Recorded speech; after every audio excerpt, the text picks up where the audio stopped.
Hello learners, welcome to শিক্ষার। আমি তোমাদের সাথে আছি যে খে।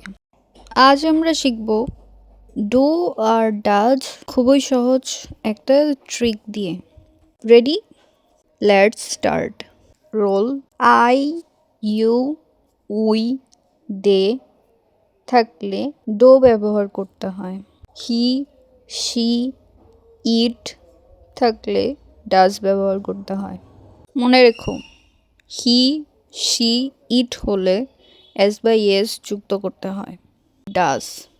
এক্সাম্পল, আমার সাথে সাথে তোমরাও বলো এক্সাম্পলগুলো।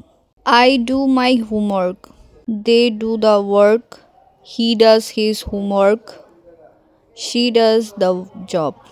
তোমরা আমার সাথে প্র্যাকটিস করলে বুঝতে আরও সহজ হবে বিষয়টা। Quick practice. I do, you do, he does, she does, they do. Mini quiz. She dash the work to oblique does. Comment করে বলো তোমার উত্তর কি। If you learned something today, like, comment, share, subscribe করো।